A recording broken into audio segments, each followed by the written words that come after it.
ഈ മേക്കിംഗ് വീഡിയോസൊക്കെ കാണാൻ നല്ല രസമാണല്ലേ? പക്ഷേ ശരിക്കും പറഞ്ഞാൽ നമ്മളൊരു പ്രൊഡക്റ്റ് ഉണ്ടാക്കുന്നതിൻ്റെ ഒരുപാട് സമയത്തുള്ള ചെറിയൊരു പോർഷൻ മാത്രമായിരിക്കും മേക്കിംഗ് വീഡിയോയിൽ കാണിക്കുന്നത്. അതും ഭയങ്കര സെറ്റായിട്ട് ബാക്ക്ഗ്രൗണ്ടൊക്കെ സെറ്റ് ചെയ്തല്ലേ? ശരിക്കും ഇതാ പരിപാടി. നമ്മൾ കുറേ സമയം എടുത്തിട്ട് ഇങ്ങനെ ഓരോരോ സാധനങ്ങളൊക്കെ ചെയ്തിട്ടായിരിക്കും ഒരു മേക്കിംഗ് വീഡിയോ ചെയ്യുന്നുണ്ടാവുക.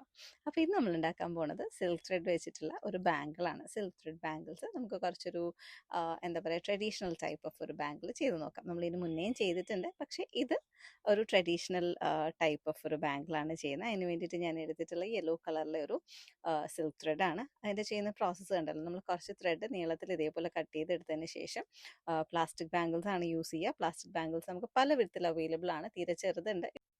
ഇതൊരു മീഡിയം സൈസിൽ ബാങ്കിളാണ് കേട്ടോ ഞാൻ എടുത്തിട്ടുള്ളത്. അപ്പം നമ്മൾ അതിനകത്ത് ഇങ്ങനെ ചുറ്റി എടുത്തതിന് ശേഷം ഈ ഒരു പരുവത്തിൽ ഫുൾ റോൾ ചെയ്തെടുത്തിട്ടുണ്ട്.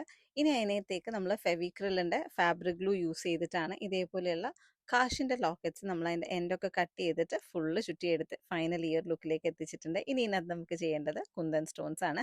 അപ്പം നമ്മുടെ പുതിയ കുന്തൻ സ്റ്റോൺ ആണ് കേട്ടോ ഞാൻ ഇന്ന് ഇതിനകത്തേക്ക് യൂസ് ചെയ്യുന്നത്. ഇതിലിപ്പോൾ ഞാൻ അതിൻ്റെ ഏറ്റവും ചെറിയ സൈസിലുള്ള റൗണ്ട് ഷേപ്പിലുള്ള കുന്തൻ സ്റ്റോൺസ് ആണ് യൂസ് ചെയ്തിട്ടുള്ളത്.